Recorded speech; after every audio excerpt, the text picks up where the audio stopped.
Amém. Graça e paz a todos em nome de Jesus. Abram suas Bíblias ao livro de 1 Tessalonicenses. Vamos continuar o nosso estudo aqui da carta de Paulo aos Tessalonicenses. E hoje nós iremos ver aqui o capítulo 2. E a gente vai fazer daquela maneira, né, que a gente vai lendo e vai explicando à medida que for lendo. São 20 versículos. Então, antes de mais nada, vamos orar, meus irmãos, em nome de Jesus. Oremos. Bendito Deus e Pai de nosso Senhor Jesus. A Ti, ó Deus, nós rendemos a nossa adoração, o nosso louvor. Rendemos a Ti, ó Deus, honras, glórias, louvores. Porque só Tu, Senhor, é digno de toda a nossa honraria, todo o nosso louvor e toda a nossa adoração. Somos gratos, Senhor, a Ti, pela Tua bondade, benevolência, misericórdia, bondade e amor, com as quais o Senhor tem agido sobre cada um de nós. Obrigado, Senhor, pela Tua graça derramada em nossas vidas, e foi através dela que o sacrifício do nosso Senhor Jesus nos alcança. Graças à Tua graça. E é por isso que somos, Senhor, tão agradecidos por tudo que o Senhor tem feito, faz, mas especialmente pela graça salvadora com a qual cada um de nós, Senhor, foi alcançado e salvo. Te pedimos nessa noite, como sempre fazemos, que o Senhor nos ilumine o nosso entendimento, ilumine, ó Deus, o nosso coração, a nossa mente, para que venhamos compreender a Tua palavra. Que o Teu Espírito Santo bendito, maravilhoso, venha trabalhar em nós, preparar o nosso coração, iluminar a mente, coração, e que assim sendo, cada um, Senhor, daqueles que hoje estão aqui, aqueles que porventura estiverem acompanhando ou que vierem acompanhar posteriormente, todos nós, sejamos pelo Teu Espírito capacitados para compreender a Tua palavra. Que a Tua palavra nessa noite seja ensinada e pregada com fidelidade. E que apenas a palavra do Senhor penetre em nosso coração. É isso que rogamos e em Jesus nós já agradecemos, hoje e para todo sempre. Amém, Senhor. Irmãos, na semana passada, no capítulo 1, a gente viu Paulo, na apresentação, fazer as suas ações de graça, falar a introdução da carta onde ele estava escrevendo, e depois ele elogia os irmãos, fala da imitação deles, que eles acabaram se tornando um modelo, e consequentemente Paulo fala do evangelho ali para aqueles irmãos. O que nós iremos ver hoje, e o que Paulo escreveu àqueles irmãos, é Paulo falando a respeito do seu ministério entre os Tessalonicenses e o desejo de Paulo em voltar a Tessalônica, em voltar a visitar aquela igreja, em voltar a ver aqueles irmãos pessoalmente. É bem provável, é bem possível, até porque nós não temos relatos disso, né? Que Paulo, depois de estabelecer a igreja lá, ele não volta mais lá. Então, a gente não tem relatos de Paulo voltando àquela congregação. Então, é possível que, de fato, ele não tenha voltado lá. Ele envia pessoas para lá, como, por exemplo, Timóteo. A gente vai ver isso, não hoje, mas na semana que vem. Mas o Paulo mesmo, né, a pessoa de Paulo, ele não volta mais, pelo menos a gente não tem registro dele voltando lá. Então, o que a gente vai ver hoje é exatamente Paulo falando do ministério dele entre os Tessalonicenses e o desejo dele de voltar àquela congregação. Então são 20 versículos E está dividido dessa maneira. Do versículo 1 ao 16, Paulo vai falar do ministério dele entre os Tessalonicenses. E do versículo 17 ao 20, já o final aí do capítulo 1, a gente vai ver sobre Paulo dizendo que desejou voltar àquela congregação e ver os irmãos ali de maneira pessoal, né? Pessoalmente. Muito bem. Vamos lá. Depois de Paulo escrever nessa primeira parte, que foi o capítulo 1, e dizer que aqueles irmãos haviam se tornado modelo de fé para outros, né, no evangelho, Paulo agora começa a lembrar aos irmãos o ministério dele entre aqueles irmãos. E tudo isso é importante porque, se vocês lembrarem da semana passada, a gente falou que um dos motivos pelo qual Paulo estava escrevendo essa carta é porque Paulo tinha opositores naquela igreja em Tessalônica. E esses opositores duvidavam do caráter de Paulo como pessoa e duvidavam do caráter da pregação de Paulo, da mensagem que Paulo estava levando àqueles irmãos. Eles estavam duvidando se aquela mensagem de fato era uma mensagem verdadeira, se era uma mensagem confiável, se de fato Paulo havia pregado o evangelho de verdade para aqueles irmãos, para aquela igreja. Então havia essa oposição pela pessoa de Paulo e pela mensagem que Paulo havia pregado. Então, aqui no capítulo 2, ele vai justamente falar sobre isso. Lembrar aos irmãos do ministério dele entre esses irmãos. Então vamos lá. 1 Tessalonicenses, capítulo 2, versículo 1. Irmãos, vós mesmos sabeis que não foi em vão que vos visitamos, mas como sabeis, apesar dos sofrimentos e dos maus tratos que padecemos em Filipos, nosso Deus nos deu ânimo para vos anunciar o evangelho em meio a grandes dificuldades. Só até aqui por enquanto. Então o apóstolo Paulo começa exatamente dizendo o seguinte: olha, vocês mesmos sabem.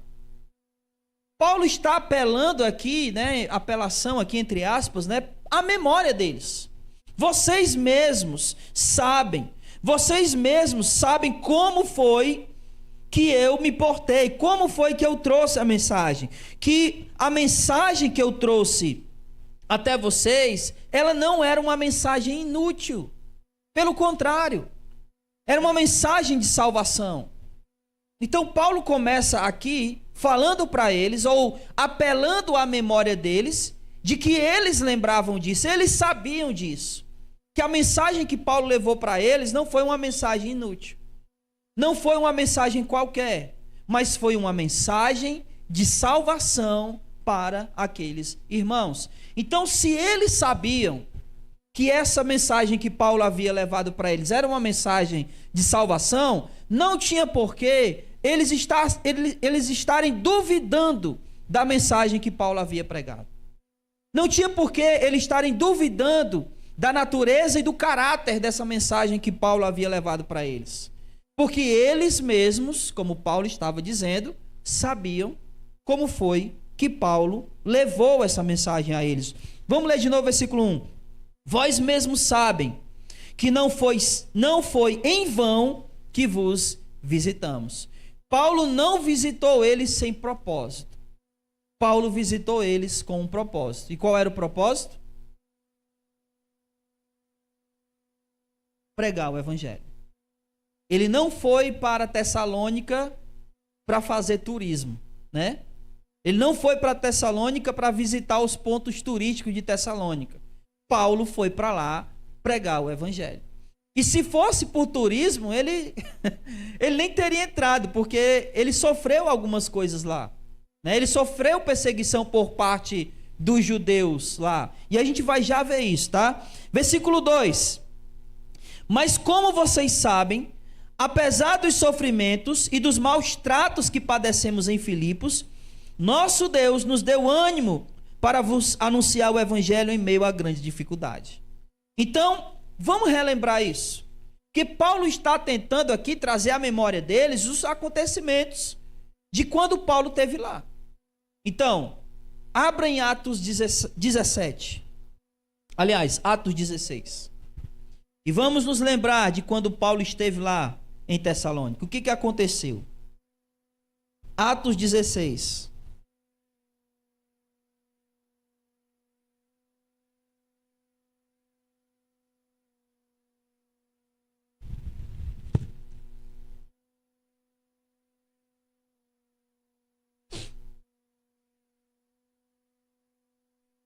Todo mundo achou? Versículo 9. De noite, Paulo teve uma visão, e nessa visão, estava um homem em pé. Esse homem era da Macedônia. Ele suplicava: vem para a Macedônia e nos ajuda. E quando ele teve essa visão, logo procuramos partir para a Macedônia, concluindo que Deus nos havia chamado para lhes anunciar o evangelho. E aí Paulo saiu, para a Macedônia, chegou na cidade de Filipos. Quando ele chega na cidade de Filipos, ele vai no sábado, versículo 13, e foi para, depois que eles saem da cidade, eles foram para a beira do rio, onde julgava haver um lugar de oração. E sentados falamos as mulheres ali reunidas. E aí uma das mulheres, chamada Lídia, se converte. Versículo 16. Aconteceu que quando íamos ao lugar de oração, veio ao nosso encontro uma jovem que tinha um espírito adivinhador. E aí, durante alguns dias, essa jovem olhava para Paulo e para Silas e dizia: eles são homens de Deus, eles são servos do Deus Altíssimo. Até que uma hora Paulo ficou com raiva de tanto ela falar isso e disse: espírito, sai dela. E o espírito saiu. Só que aí ele arrumou um problema. Porque aquela menina, ela tinha dona. Ela era uma escrava. E os donos dela lucravam com as adivinhações que ela fazia. E aí, uma vez que esse espírito não estava mais nela, ela não pôde mais fazer adivinhação. E aí, adivinha? Como é que ficaram os donos? Ficaram indignados. Por quê? Porque não tinha mais lucro. Não é? Vamos ler. Versículo 17. Seguindo Paulo e a nós, ela gritava: esses homens são servos do Deus Altíssimo. Deus Altíssimo. Ele vos anuncia o caminho da salvação. Olha, engraçado que até o demônio está dizendo aqui o que eles estavam fazendo, né? Ela fez isso por muitos dias, mas Paulo, já aborrecido, voltou-se diante do Espírito e disse: eu te ordeno em nome de Jesus, sai dela. E na mesma hora, ele saiu. Quando viram que a esperança do seu lucro havia desaparecido, seus senhores prenderam Paulo e Silas e o arrastaram para a praça perante as autoridades. E aí aconteceu uma confusão aqui. Eles foram levados para a praça diante dos magistérios. Os magistérios mandaram açoitar eles com vara e prenderam. E aí acontece toda aquela situação. Lembra do Paulo lá com o carcereiro? Eles começam a louvar, a cantar. O cárcere se abre, as cadeias caem. E aí quando o carcereiro vê que a cadeia está aberta e ele pensa que os presos tinham fugido, ele ia fazer o quê? Ia tirar a própria vida. Aí Paulo: não faça não, que a gente está tudo aqui. Aí o carcereiro leva ele para a casa dele. E aí versículo 31 vai dizer: crê no Senhor Jesus e será salvo tu e tua casa. Paulo diz isso para o carcereiro. No dia seguinte, os magistrados lá vão e dizem: olha, pode mandar soltar ele. Aí Paulo diz: negativo. Vocês acham que é assim? Vocês prendem um cidadão romano, espancam sem nem julgamento nem nada, e vocês querem que a gente vá embora? Que eles venham aqui nos soltar. Aí quando eles sabem que Paulo é cidadão romano, fica tudo com medo, né? Aí vai lá, pede desculpa e aí Paulo vai embora. Então, diante disso aí, é que Paulo vai, quando ele sai daí, da cidade de Filipos, versículo 35 até o final, até o versículo 40, até o final do capítulo 16, Paulo está sendo solto, da prisão. Aí, capítulo 17, Paulo vai para a cidade de Tessalônica. Versículo 1, capítulo 17. Passando por Antípolis e Apolônia, chegaram a Tessalônica, onde havia uma sinagoga dos judeus. E aí eles pregam lá, alguns judeus se convertem, mas outros judeus, versículo 5, ficaram com inveja e tomando consigo alguns homens maus, dentre os desocupados, reuniram a multidão e tumultuaram a cidade. Então invadiram a casa de Jason, procurando Paulo e Silas, a fim de entregá-los ao povo. Todavia, não os encontraram. Arrastaram Jason e alguns irmãos à presença das autoridades da cidade, gritando: estes homens que têm agitado o mundo chegaram até aqui. E Jason os acolheu. E aí foi uma confusão. Então, volte para 1 Tessalonicenses. Foi nesse cenário caótico que Paulo pregou o evangelho lá em Tessalônica. Você voltou para Tessalonicenses? Vamos ler o versículo 2. Depois de tudo isso que a gente leu, vamos ver o versículo 2. Vocês sabem como, apesar dos sofrimentos e maus tratos que padecemos em Filipe, que sofrimento e maus tratos foram esses? Apanhou e foi preso lá no carcereiro, né? E aí ele continua: nosso Deus nos deu ânimo para vos anunciar o evangelho em meio a grandes dificuldades. Que dificuldades foram essas? Os judeus lá que pegaram homens maus e tentaram pegar Paulo e Silas, entregar ao povo, só que eles fogem, né? Eles saem e aí eles arrastam o Jason, que não tinha nada a ver com a história, só estava lá hospedando eles. E aí ele é preso no lugar de Paulo e Silas e depois ele é solto porque ele paga fiança. Então Paulo está dizendo que a pregação do evangelho naquela cidade não foi fácil. Foi meio a dificuldade e tribulação. E aí eles estavam acusando Paulo de ter segundas intenções em pregar o evangelho em Tessalônica. Agora, em sã consciência, que segunda intenção é esse que ele tinha? Se ele só sofreu ali pregando o evangelho, não é? Ele não teve nenhum benefício. Assim, pelo menos não aos olhos humanos, né? Ele só sofreu. E dali ele vai para Bereia, e lá em Bereia as coisas estão até melhorzinho, mas aí os judeus de Tessalônica ficam sabendo que ele está em Bereia e vão para lá. E lá outra confusão. Então, a pregação do evangelho na região da Macedônia, Filipos, Tessalônica e Bereia, não foi nada fácil. Era ele pregando e os judeus lá correndo atrás de matar ele. Bater nele, prender ele, fazer tudo isso. Talvez até matar. É por isso que ele está dizendo aqui no versículo 2. Vocês sabem que apesar dos meus sofrimentos, o quanto eu preguei aí no meio de vocês com dificuldade. Vocês deveriam ser os últimos a dizer ou duvidar do meu caráter, ou do caráter da pregação, ou da natureza da pregação, ou que eu estou com segundas intenções. Porque vocês sabem o que eu preguei no meio de vocês. E vocês sabem a dificuldade que eu passei para pregar o evangelho para vocês. Versículo 3.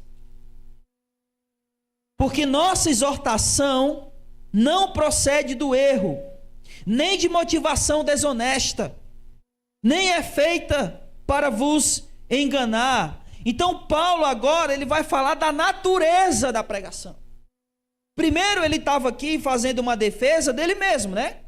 Porque se o caráter dele estava sendo colocado à prova, ele não tinha nenhuma motivação que não fosse simplesmente a pregação do evangelho, já que foi tão difícil pregar o evangelho lá.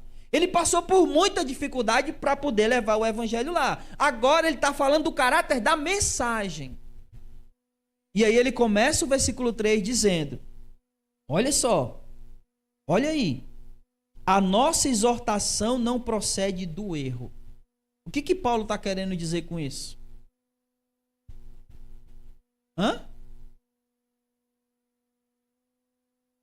Que o que ele pregou para eles era verdade.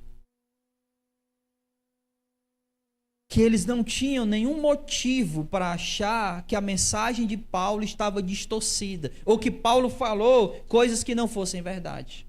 Não procede do erro. Mas é incrível, né, que... Por que Paulo teve que se defender? Por quê?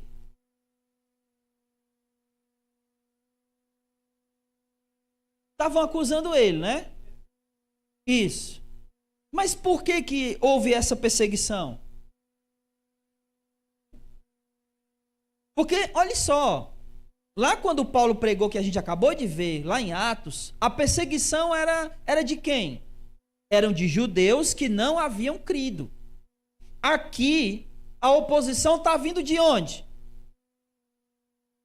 Dos próprios irmãos.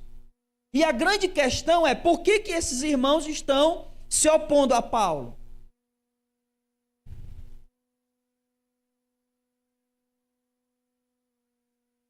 Se Paulo está tendo que dizer, olha, o que eu falei para vocês é verdade. A minha exortação provém da verdade. Por que ele está dizendo isso?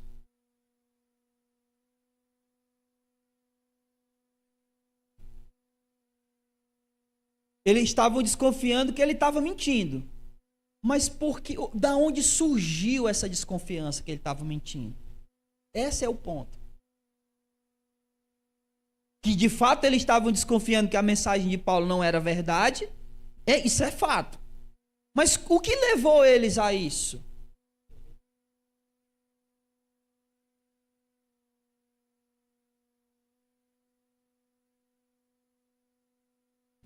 Porque havia uma outra mensagem.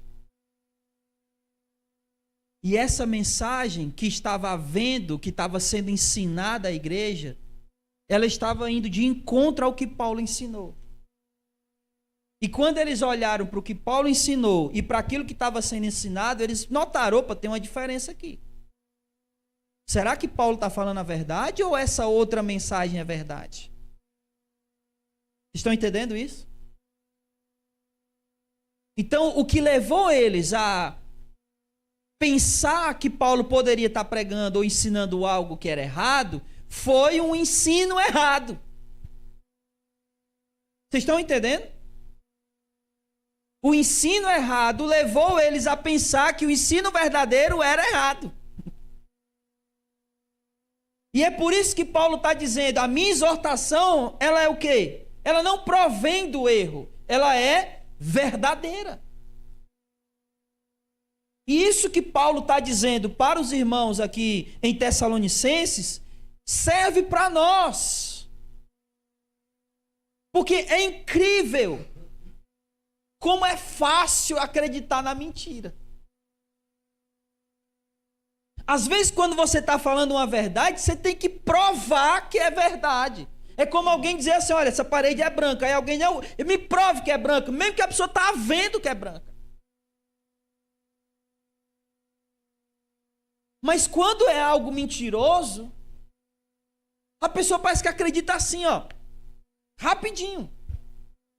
Ainda mais se esse mentiroso for um bom mentiroso, né?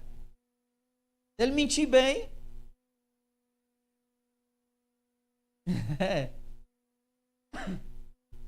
Então isso é algo muito sério e algo que nós precisamos atentar.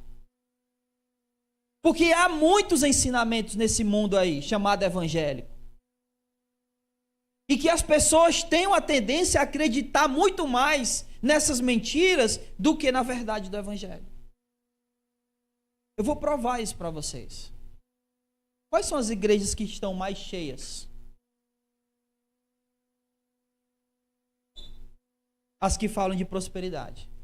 Não é? É ou não é? Que diz o seguinte para as pessoas, olha, quanto mais você der, mais você vai ter.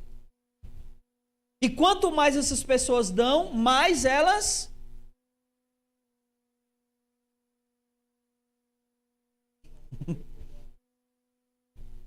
A promessa é, presta atenção, a promessa é, quanto mais você der, mais você vai receber. Mas quanto mais elas dão, mais elas ficam sem. E quem prospera? Não é o povo. Mas é incrível como essa mensagem ela é crida. Mesmo que ela não seja bíblica. Mesmo que isso não se sustente biblicamente. Porque nós não vivemos mais na antiga aliança. E a antiga aliança tinha essas promessas. É por isso que nessas igrejas o que mais se é lido é o Antigo Testamento.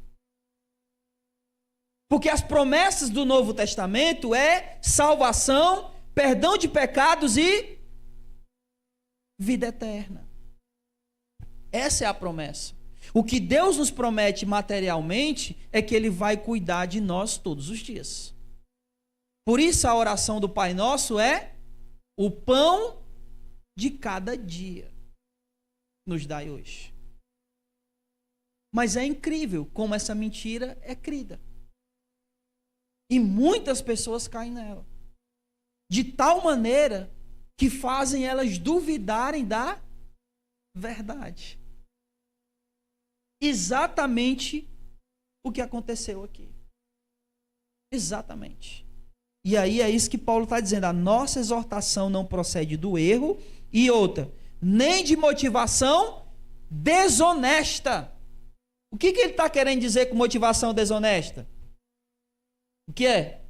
O que é a motivação desonesta que ele está querendo dizer aqui? Que ele estava pregando para quê? Por dinheiro, por ganância.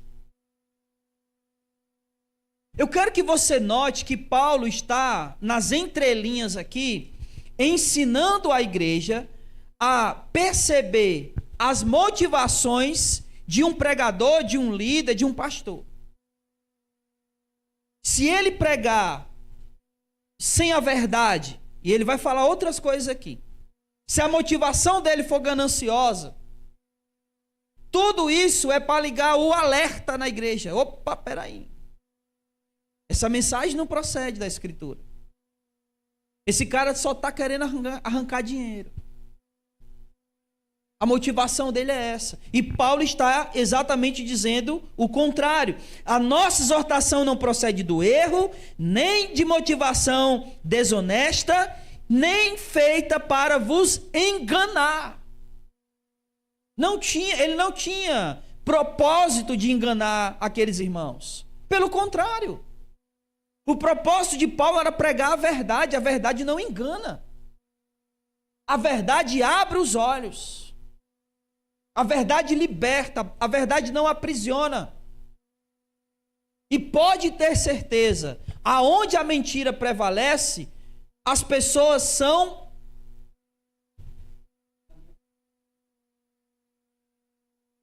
aonde a mentira prevalece, as pessoas são também. As pessoas são presas e escravizadas. Você já tentou tirar alguém de uma igreja dessa? Não consegue. Elas estão escravizadas pela mentira. Totalmente.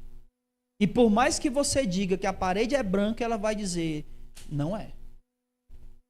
É branca na sua visão. É a sua maneira de ver. É a sua verdade. Não é isso que geralmente se fala?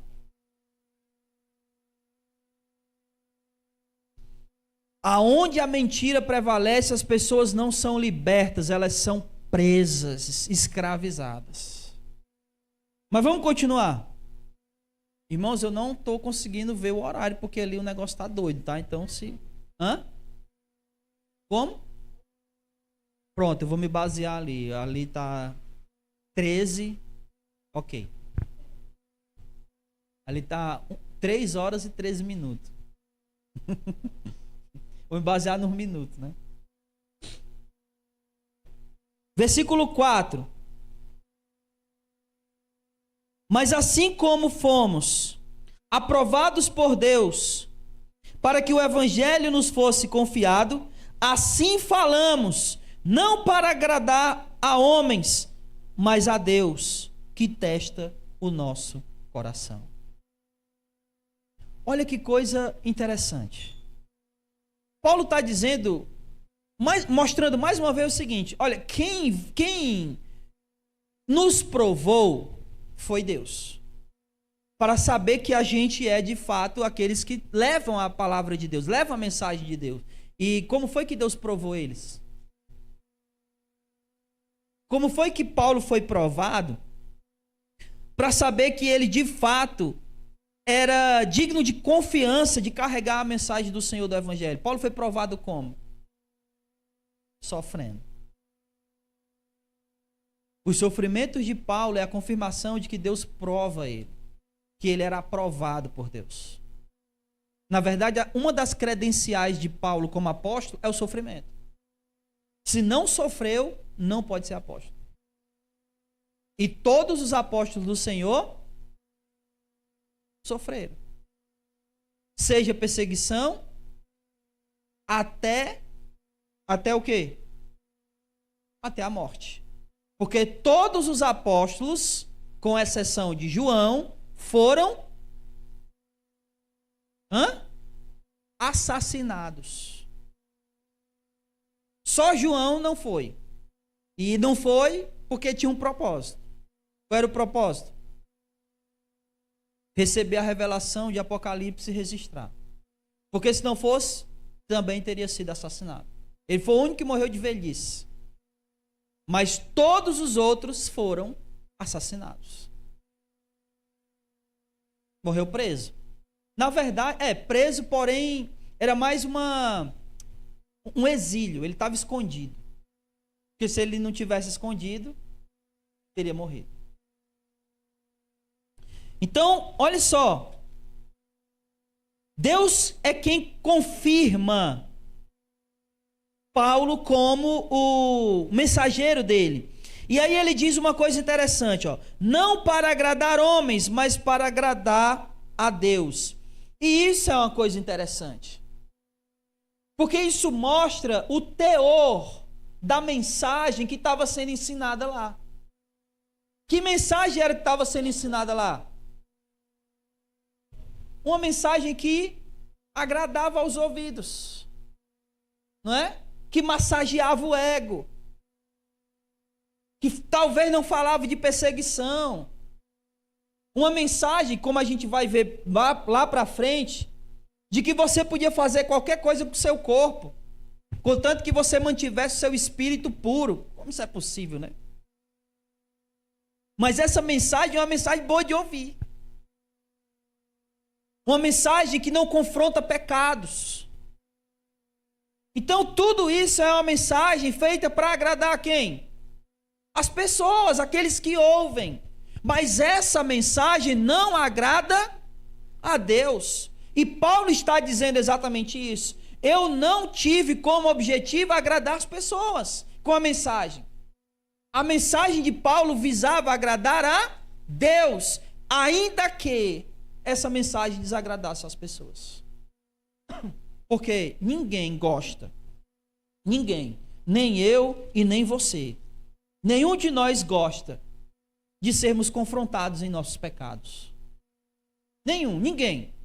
Se alguém chega para nós e diz que a gente está fazendo errado, ainda que a gente saiba que a gente às vezes fica com raiva. Nós deveríamos ser o contrário, né? Ter a humildade de reconhecer, de fato, irmã, e muito obrigado por me falar isso. Mas não é bem assim que a gente age. Então esse tipo de mensagem é uma mensagem que não agrada. Uma mensagem que diz: olha, irmão, vocês estão pecando, saiam disso, vivam em santidade, busque a Deus. E de tanto se falar isso, muitas vezes se torna chato de ouvir. Mas é esse tipo de mensagem que nos faz, que nos impulsiona a viver para Deus. Eu acredito que você já deva ter ouvido esse ditado, né? Quem avisa... Esse ditado é certo? Sim ou não, meus irmãos? É. Fica tudo com medo de responder, né? Pensando que é pegadinha, né? Mas a pessoa que te avisa, que te corrige, aliás, a própria palavra vai dizer isso, que Deus corrige a quem ama. Alguém está te vendo ir para o precipício, porque se a gente vive uma vida de pecado, a gente vai para o inferno. E aí alguém chega para nós e diz, você está vivendo uma vida de pecado, e a gente fica com raiva. Sendo que a pessoa só está dizendo isso por quê? Por quê? Porque ela quer o bem, que ela ama. E ela não quer ver aquela pessoa indo para o inferno, sendo destruída. Então, essa é a palavra que verdadeiramente importa.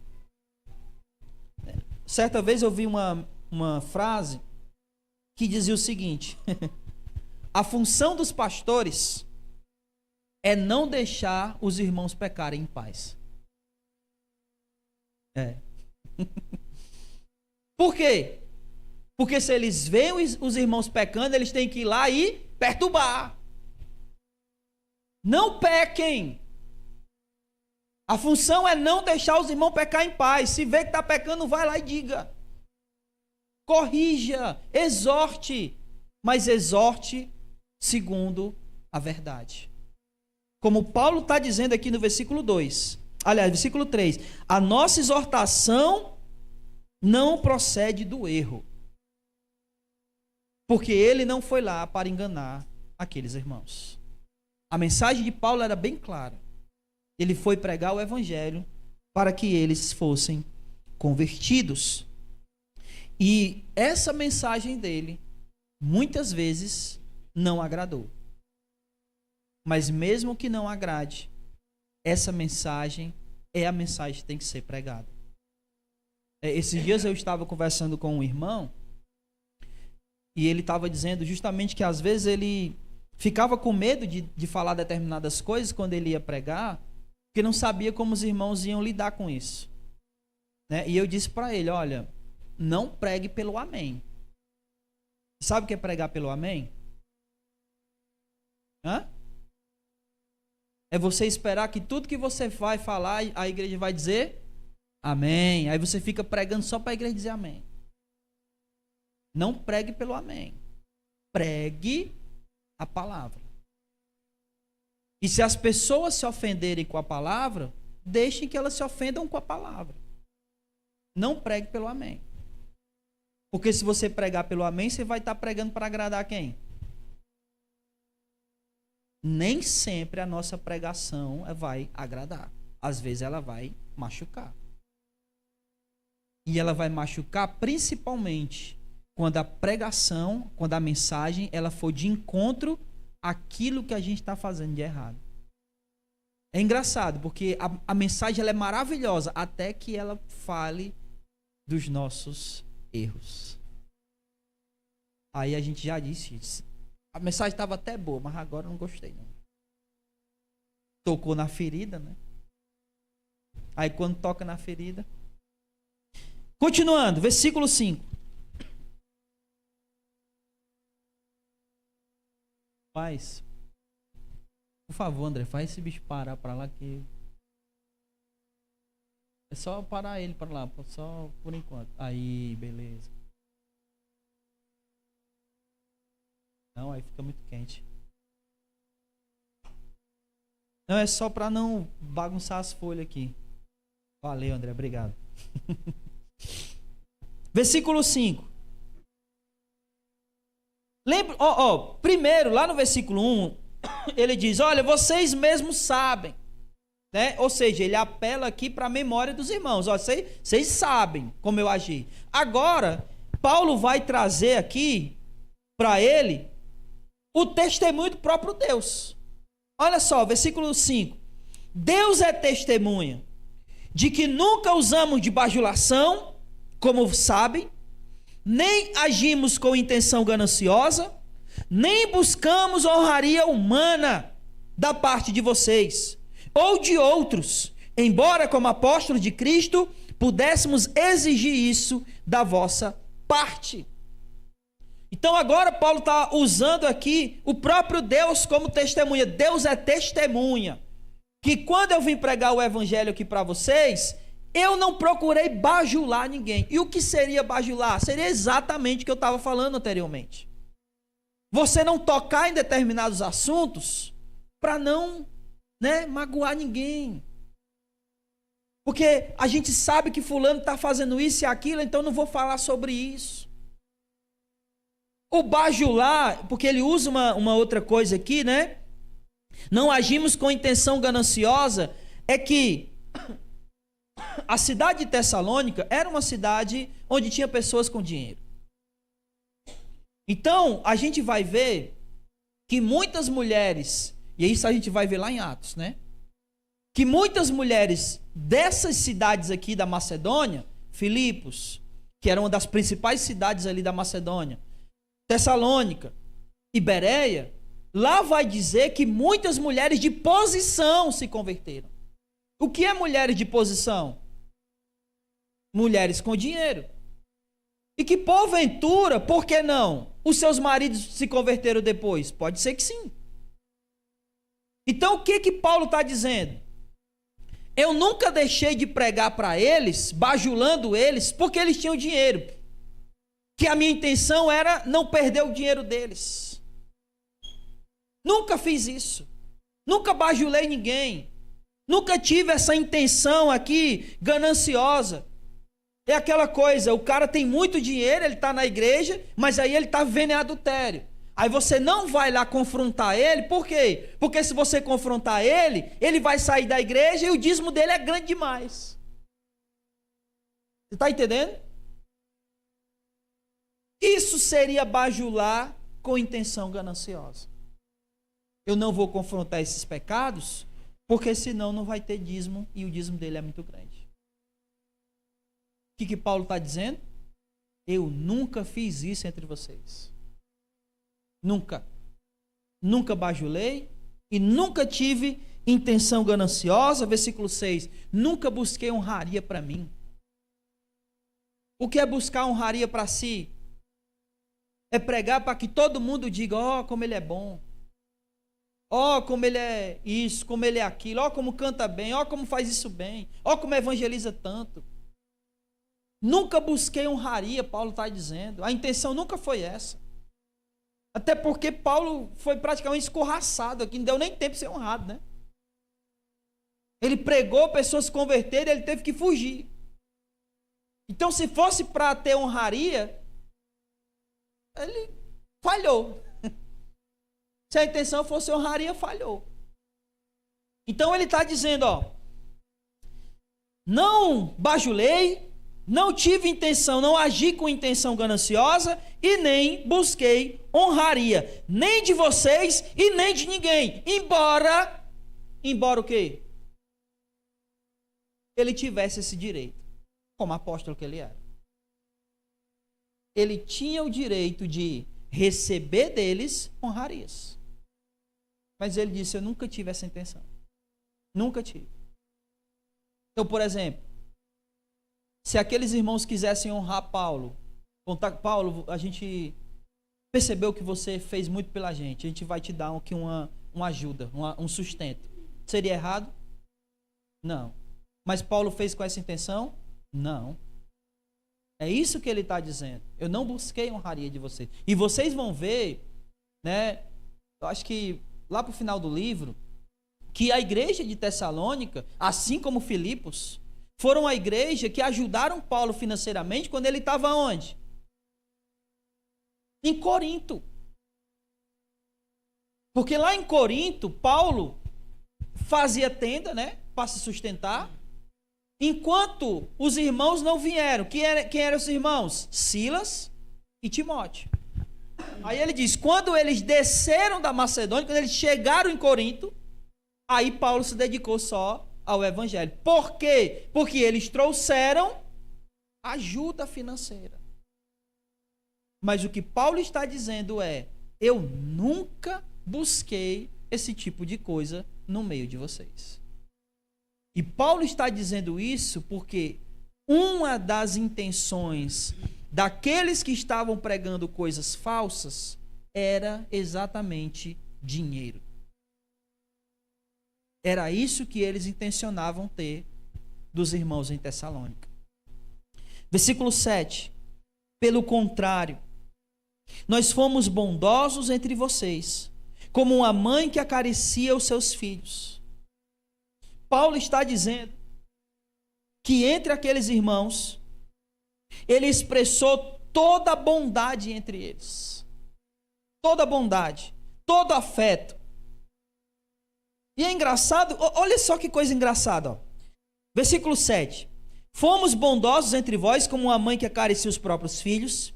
Algumas versões aí, onde tem uma mãe que acaricia os próprios filhos, vai ter que, como uma mãe que amamenta.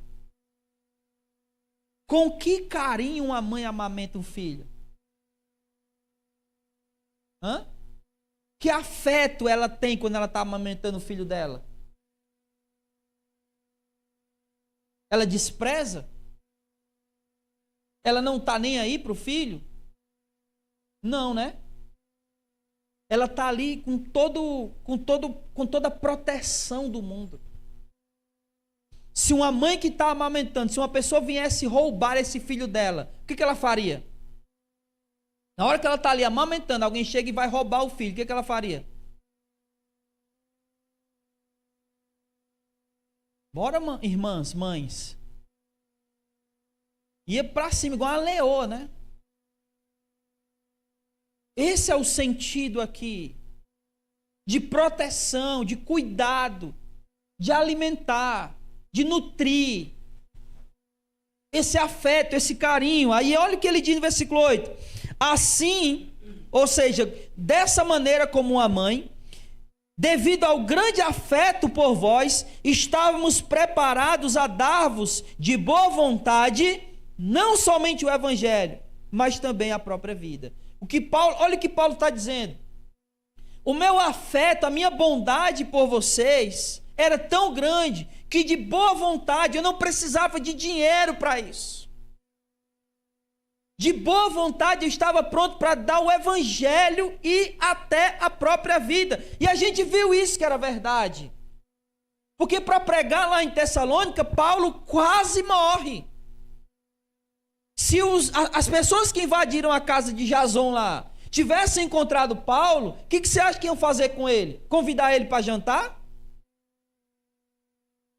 Provavelmente apedrejar. Então Paulo está dizendo, ó, tudo isso era de graça. E isso é a maior expressão de bondade de Paulo aqui, a pregação do evangelho. E para isso eles estavam dispostos, se fosse preciso, até a dar a vida. Para quê? Para que aqueles irmãos ouvissem a verdade do evangelho. E tudo isso foi de graça. Ele não tinha intenção de ganhar dinheiro com isso. Ele não tinha intenção de ganhar honras com isso. A intenção dele era pregar a verdade. Versículo 9.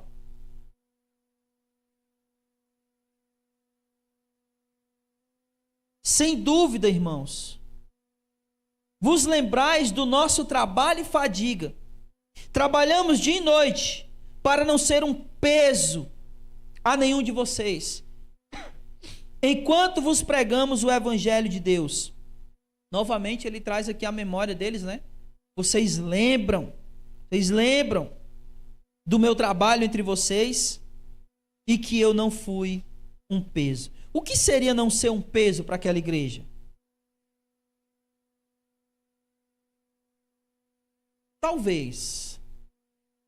Mas se nós pensássemos assim, ele não teria recebido a ajuda deles. E ele recebeu. Não enquanto ele estava lá, né? Mas é bem mais possível que Paulo estivesse dizendo que não os explorou. E que não exigiu deles mais do que eles poderiam dar. Não fui um peso para vocês. Não exigi de vocês mais do que vocês pudessem dar e não vos explorei. Porque, novamente, a intenção de Paulo não era financeira. E ele está dizendo, vocês lembram disso? Vocês lembram o que aconteceu e como foi quando eu estive aí com vocês? Versículo 10. E aí agora ele diz, olha, não só Deus, né? Vocês e Deus são testemunha de como nos comportamos de modo santo, justo e irrepreensível para convosco os que creram.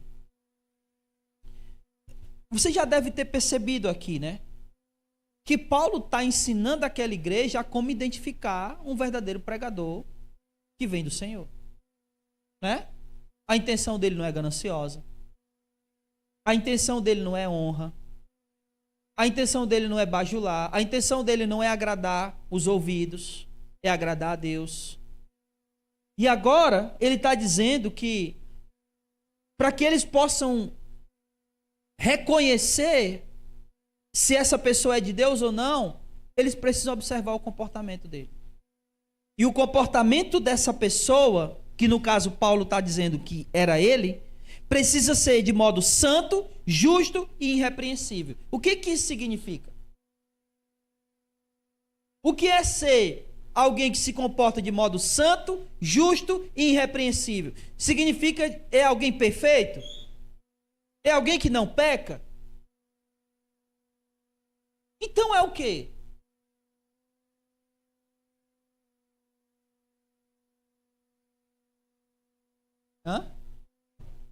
É o quê? Santo, justo e irrepreensível.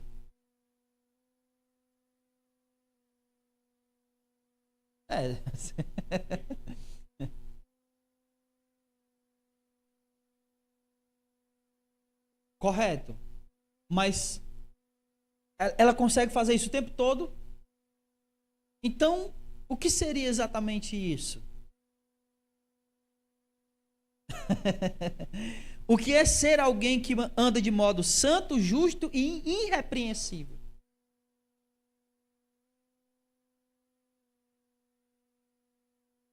Não, pelo comportamento. Mas o que eu estou querendo dizer é o seguinte, ó.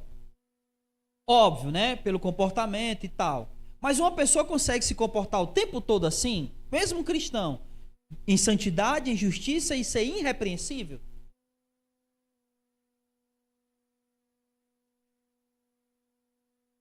É exatamente isso que Paulo está dizendo. O que Paulo está dizendo é que é alguém que busca isso, que busca a santidade, que busca a justiça e que busca ser irrepreensível. Não significa dizer que ele não deslize, que ele não cometa pecados, que ele não erre, mas é alguém que está constantemente buscando isso, em oração, em leitura da palavra. É disso que se trata, de alguém que busca a santidade, de alguém que busca ser justo, de alguém que busca ser irrepreensível. E aí ele está dizendo isso, olha, vocês sabem como eu vivi assim, que esse foi o meu comportamento, porque afinal de contas, o próprio Jesus disse que se a gente buscar, Deus iria dar. Não é isso que ele fala? Buscar e acharei, bater e a porta será aberta. Então, se você ora, busca e pede santidade, justiça, e para ser alguém que não peca, que é irrepreensível, quanto mais a gente faz isso, mais a gente vai se tornando dessa maneira. O único problema que a gente enfrenta em relação a isso é que a gente faz isso pouco. Essa busca é pouca. Essa busca por santidade, por justiça e por irrepreensão, ela é pouca da nossa parte. E aí a gente acaba pecando mais do que deveria. Mas Paulo está justamente falando que eles sabem como foi o comportamento dele diante deles. Versículo 11. Assim também como vocês sabem que tratávamos cada um de vós da mesma forma como um pai trata um filho. Como é que um pai trata um filho? Com amor. O que mais? Ensinando. O que mais? Com amor, ensinando, dando bom exemplo, que foi o que ele acabou de falar, né? No versículo 10 ele diz isso, né? Que ele foi um exemplo de santidade, justiça e repreensão. Como é que um pai trata um filho? Com amor, ensinando, como mais? Isso. Um pai trata um filho corrigindo quando precisa. Só que quando um pai trata um filho corrigindo, quando um pai corrige um filho, como é que o filho recebe essa correção? Ele aceita de boa? Não, né? Mas Paulo está dizendo que agiu com eles como um pai age com o filho. 12.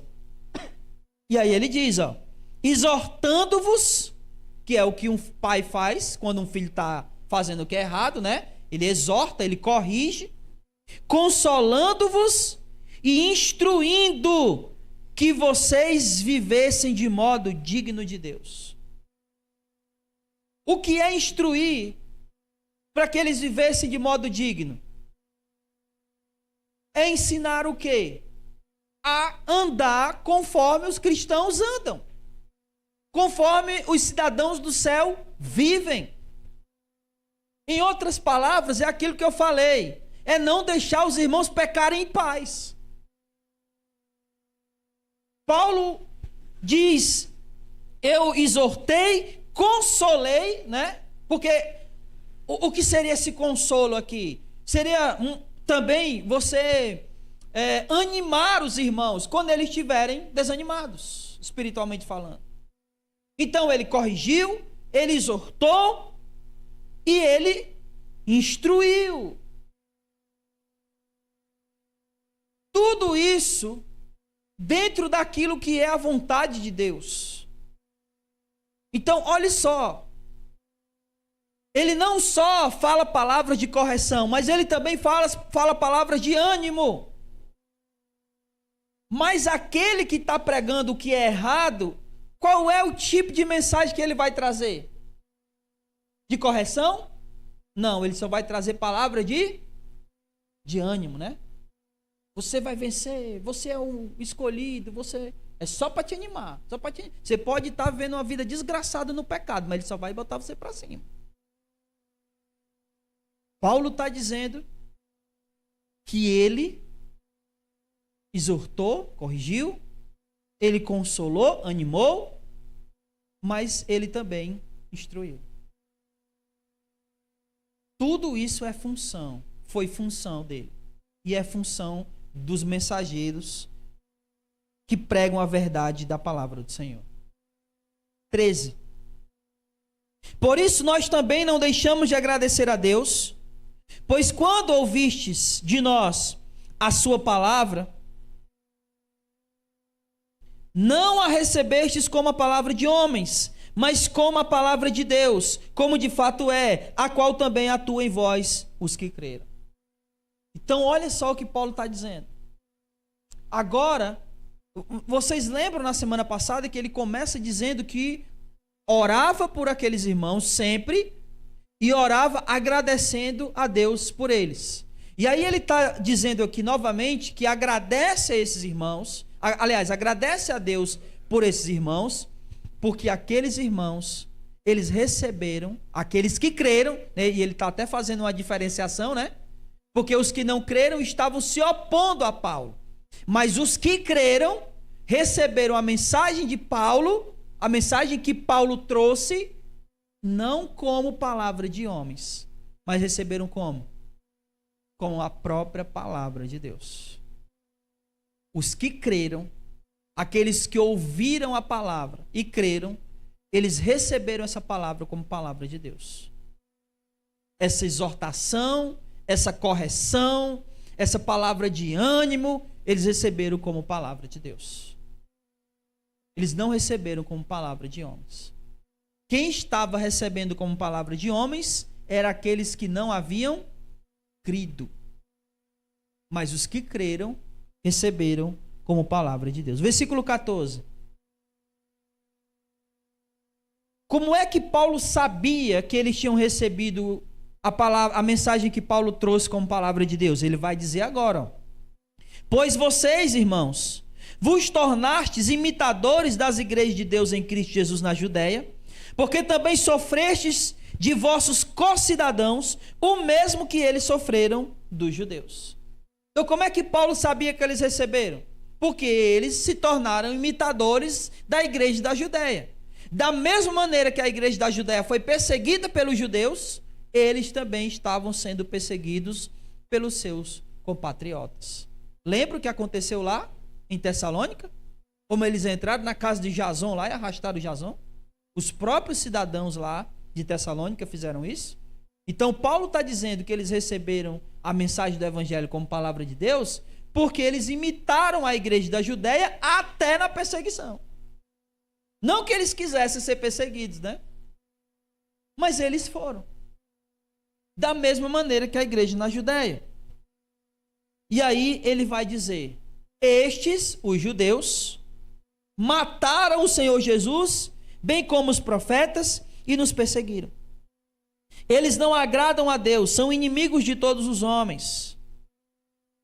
E eles são inimigos de todos os homens por quê? Porque eles estão atrapalhando a pregação do evangelho. Eles estão perseguindo os mensageiros do evangelho.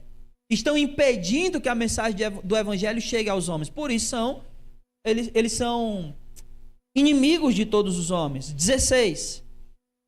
Nos impedem de pregar aos gentios, para que sejam salvos, e desse modo aumentam sempre a medida dos seus pecados, mas por fim a ira lhes sobreveio. Eles irão pagar por estarem impedindo a pregação do evangelho.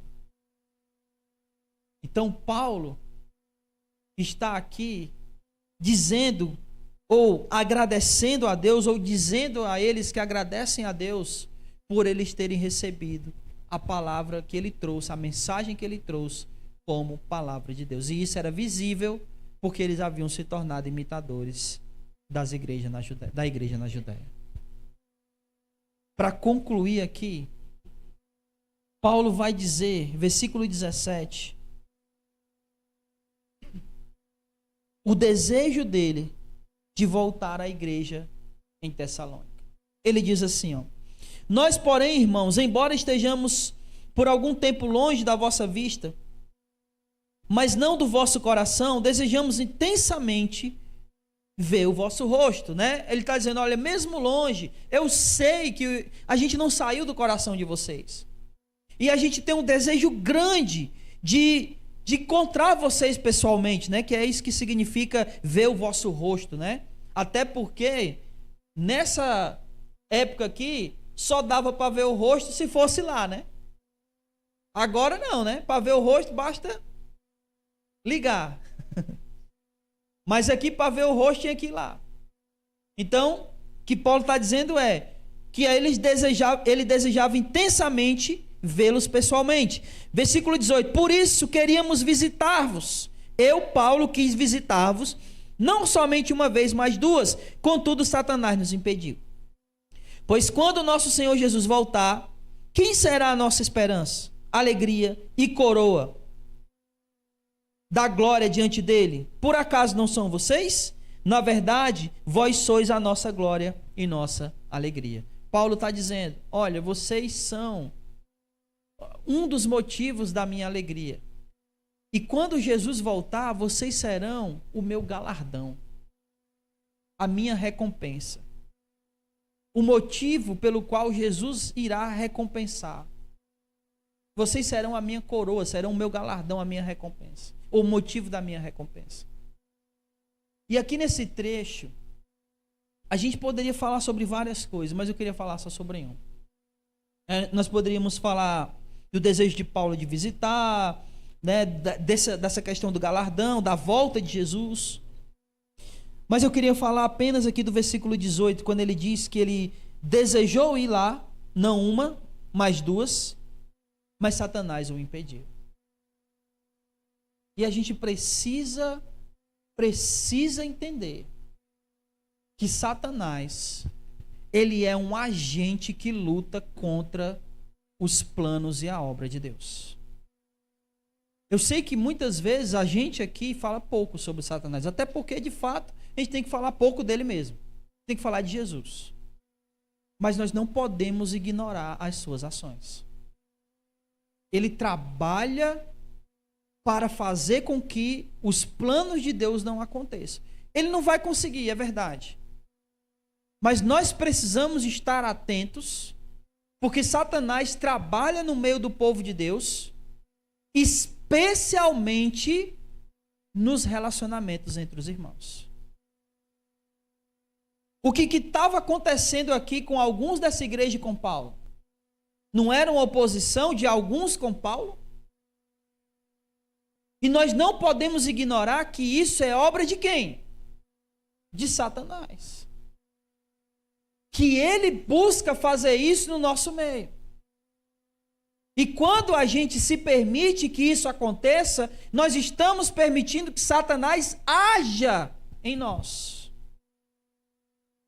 Quando a gente tem alguma rusga, algum problema com o irmão e não resolve, Satanás está aí, no meio desse problema aí, no meio dessa questão não resolvida. E nós não podemos ignorar isso. Que Satanás trabalha para que a igreja do Senhor não cresça, para que a verdade do evangelho não seja propagada, para que o relacionamento entre os irmãos seja enfraquecido, para que os elos sejam quebrados.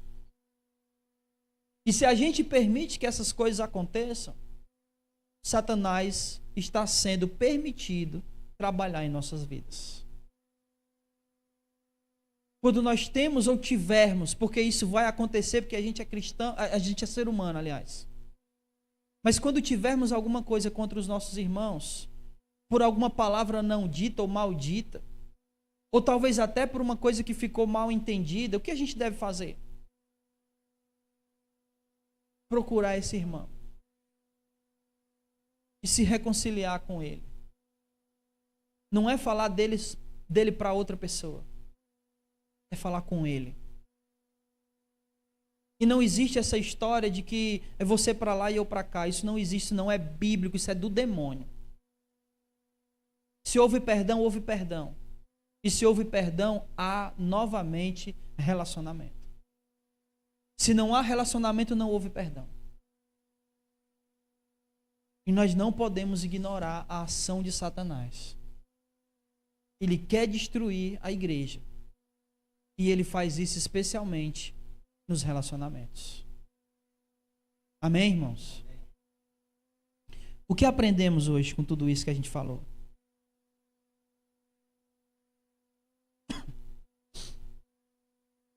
Paulo, ele está ensinando aquela igreja a analisar e a atestar o que está sendo ensinado ali. Porque lembre-se, tinha dois ensinos ali. O que Paulo trouxe e um outro que estava surgindo. A igreja precisava avaliar qual era a verdade, qual não era a verdade. Quem era o verdadeiro mensageiro de Deus e quem não era.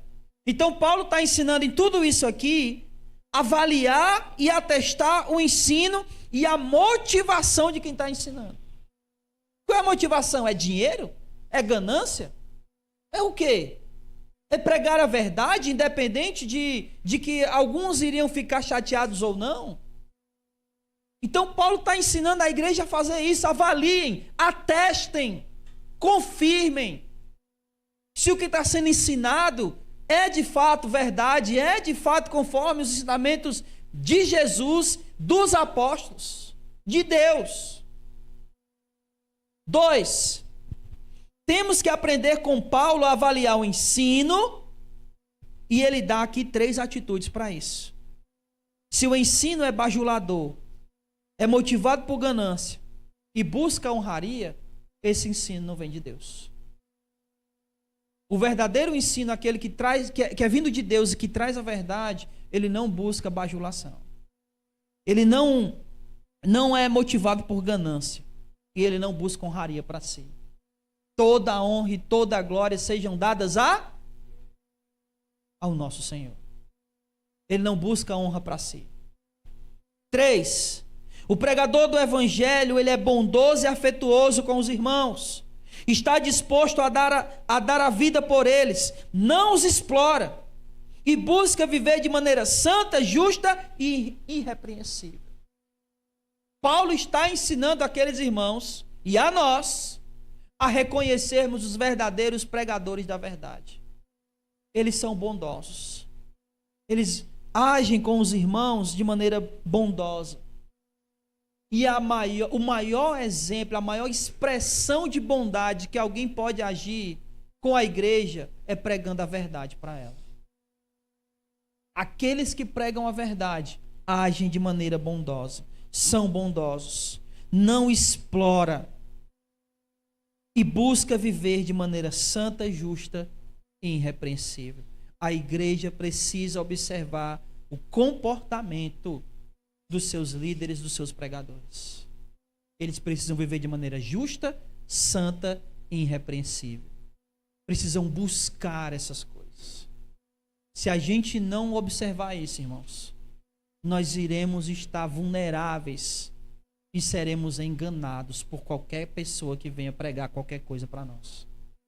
4. O pregador também trata a igreja como um pai, né?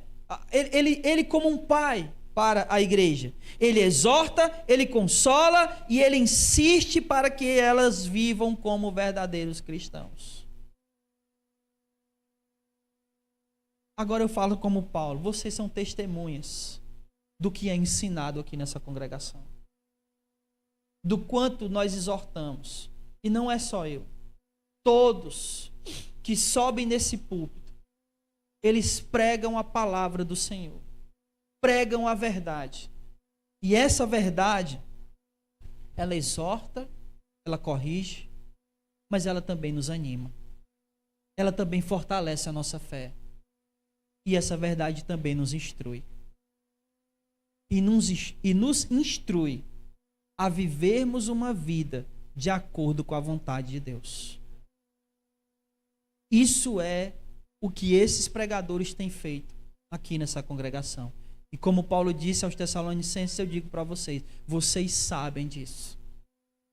Vocês são testemunhas. Vocês e Deus são testemunha do que é ensinado aqui nessa congregação. E por último, Satanás age contra Deus e contra a sua igreja. E nós somos a igreja e precisamos estar atentos, especialmente nos relacionamentos entre os irmãos. Que os nossos olhos fiquem atentos e que nós possamos perceber quando Satanás estiver querendo semear intrigas em nosso meio. Que nós possamos honrar a Deus e envergonhar a Satanás. Se isso acontecer, chame o irmão, converse com ele, resolva o problema, porque afinal de contas, nós servimos ao mesmo Senhor. Amém? Fique de pé. Vamos orar. André.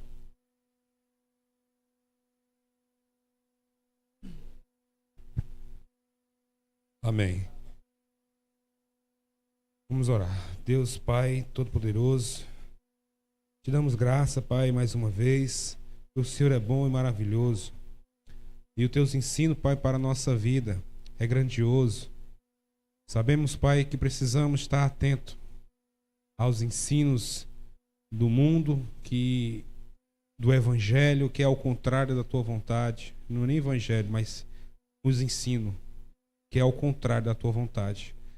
Precisamos, Pai, estar buscando sempre em oração e te adorando para recebermos, Pai, os teus ensinos verdadeiros. Buscamos em oração. Pai, obrigado por esta noite, pelo teu ensino. Obrigado, Pai, pelos irmãos que estão aqui e aqueles que não vieram. Pai, continua abençoando e cuidando de todos nós. Pai, obrigado mais uma vez, que o Senhor possa levarmos para a nossa casa com a tua proteção, com o teu amor. Pai, derrama sobre nós a tua graça neste momento e que possamos, Pai, estar sempre com esse objetivo, te buscarmos. Em nome do Senhor Jesus, Pai, obrigado e amém. Glória a Deus.